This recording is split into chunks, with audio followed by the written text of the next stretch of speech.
Hi, I'm Barb Nangle. I'm the founder of Higher Power Coaching and Consulting. I want to welcome you to my podcast, Fragmented to Whole: Life Lessons from 12-Step Recovery.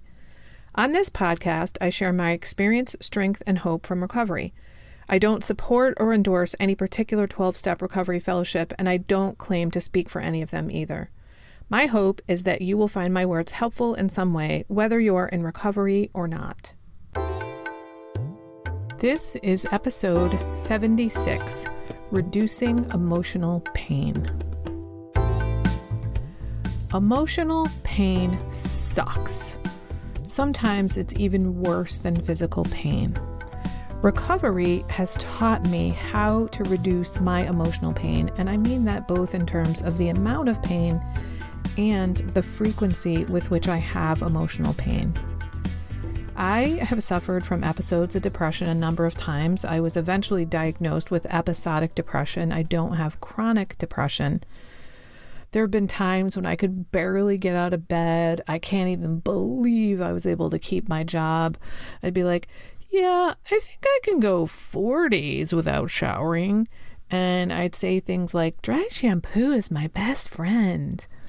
Another piece of evidence of my depression is that I only have one houseplant that I've had my whole adult life that has survived all of my bouts of depression. I've killed at least a couple of different rounds of houseplants in my life because I just didn't give a shit. I was so emotionally distraught, I couldn't even take care of myself, never mind a bunch of plants. I've also had the regular emotional pain that people who aren't depressed experience, like heartbreak. I've been in quite a number of relationships, and as you've heard me say before, none of them were healthy, until the one I'm in now, that is. So there was a lot of pain involved in those relationships.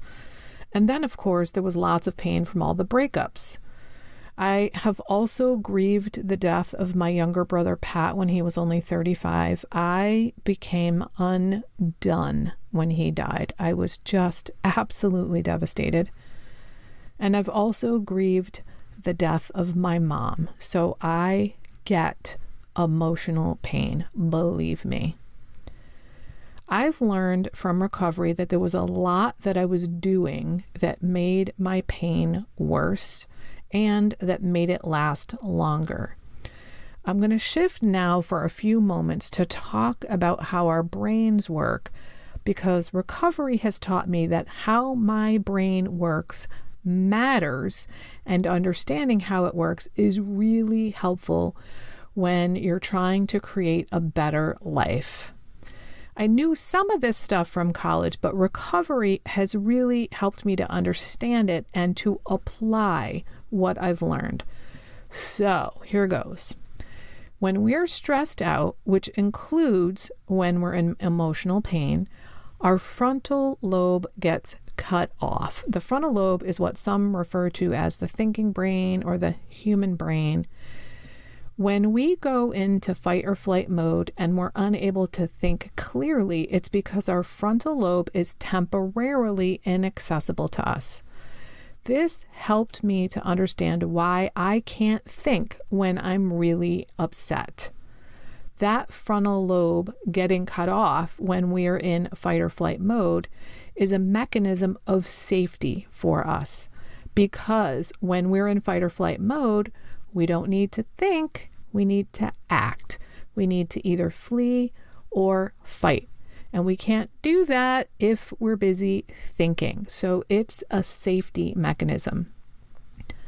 The way this knowledge has helped my recovery is that now I understand the importance of making as many decisions as I can using my frontal lobe if I want to have a good life that is different from the life I had before. So for me, that means making as many decisions ahead of time as I can. I'll be better off than if I make decisions in the moment, because once I get into fight or flight mode, I can't think. But if I've already made a decision ahead of time, I don't have to think. I just have to act on that prior decision. That means my frontal lobe, my human brain, is making the decisions about how my life is going to run. I can become an actor rather than a reactor in my life.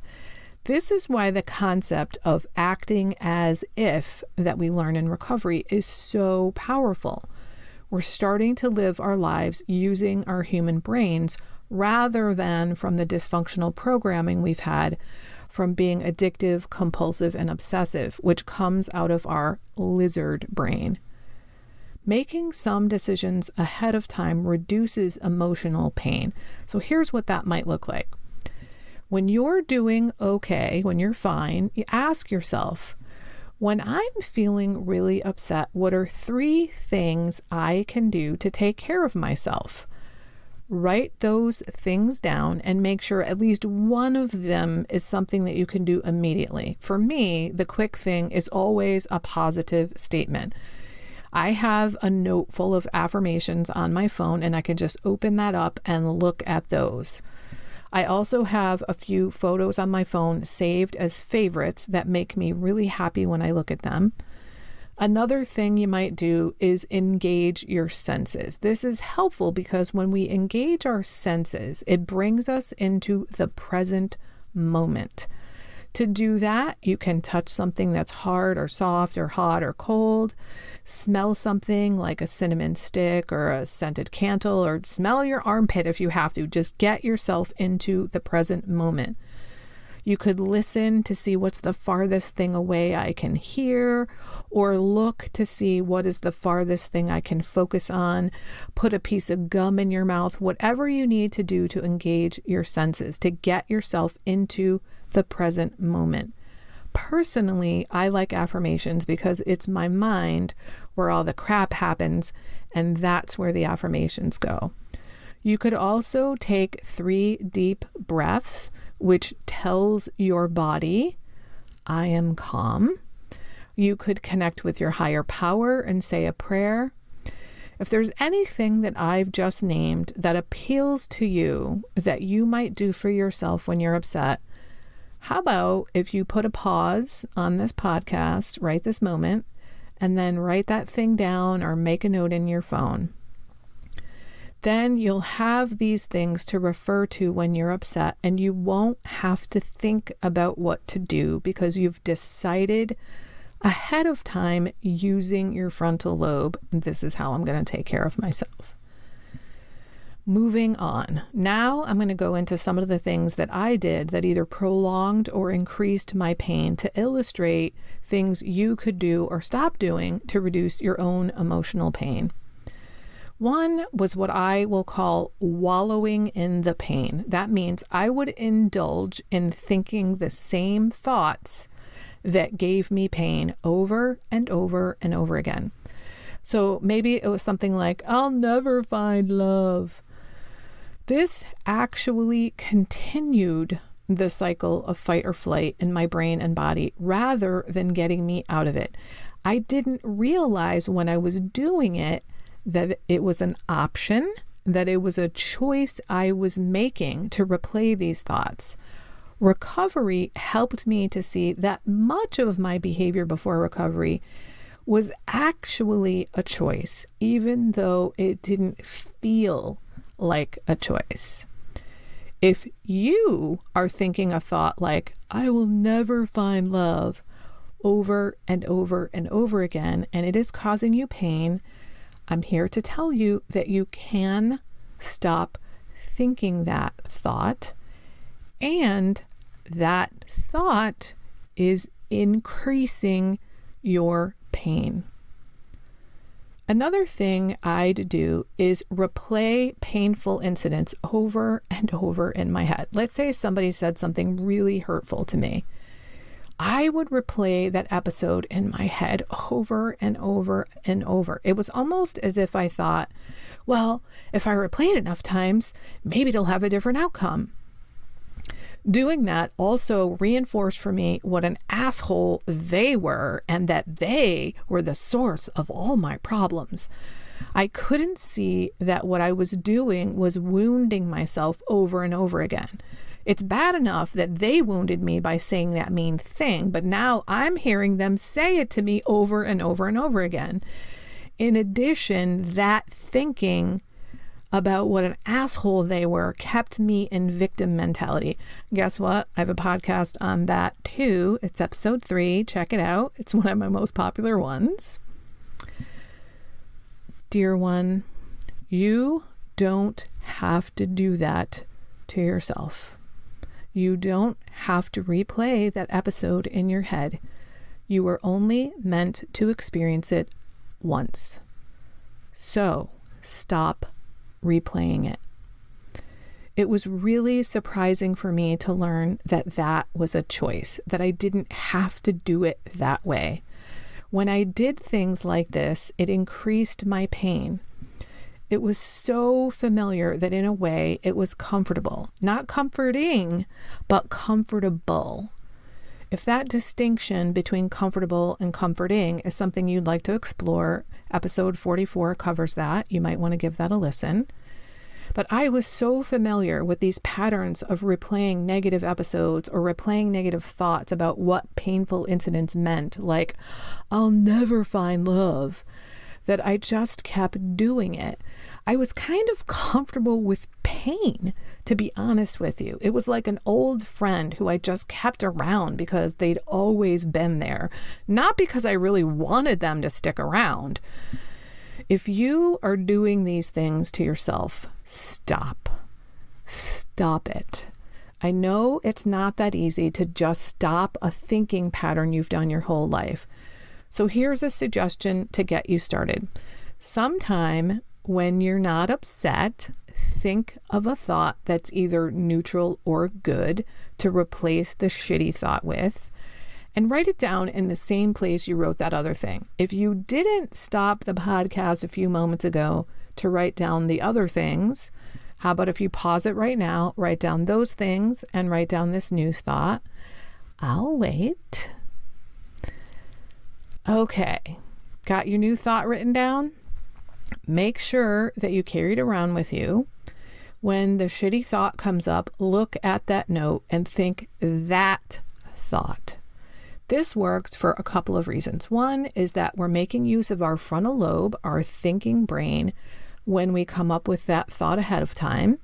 And 2 is you can't access that frontal lobe when you're upset.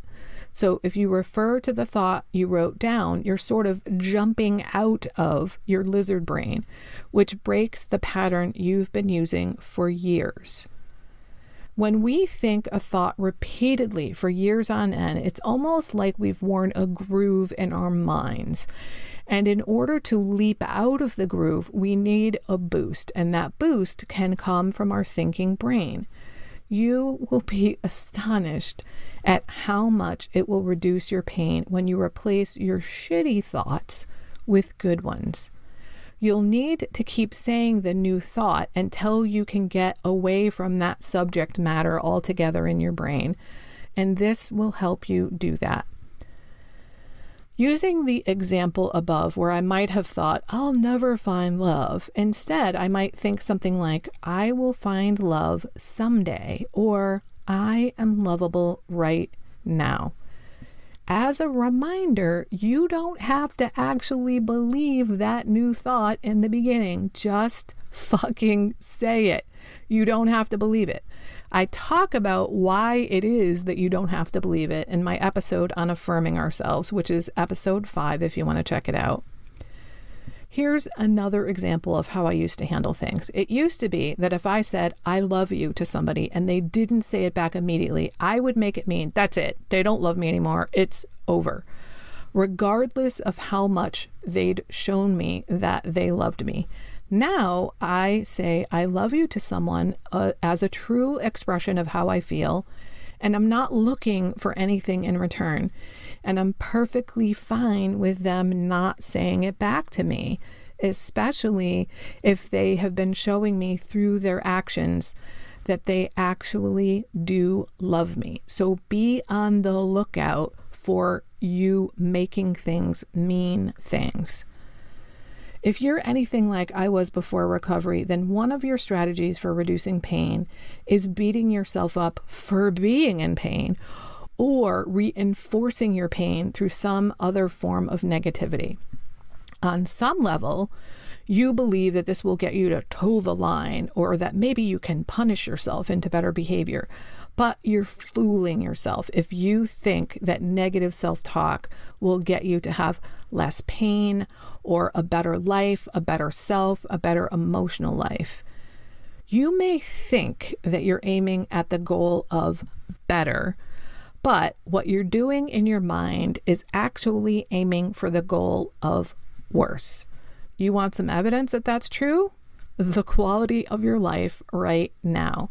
If you're constantly dwelling on how shitty you feel or how shitty you are, and your life isn't getting any better, you're hitting the goal you're aiming at, even if it's subconscious. Subconscious, yes, which is to make things worse. That's because we hit what we aim at. Recovery taught me that what is going on in my head is of the utmost importance.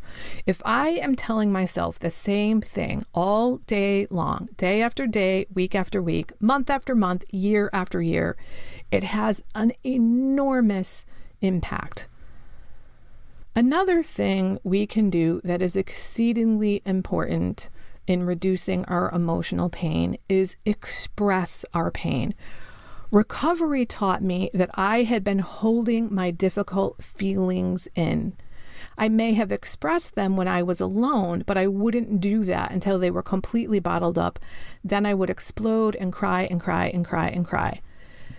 Recovery taught me that expressing my feelings is exceedingly important.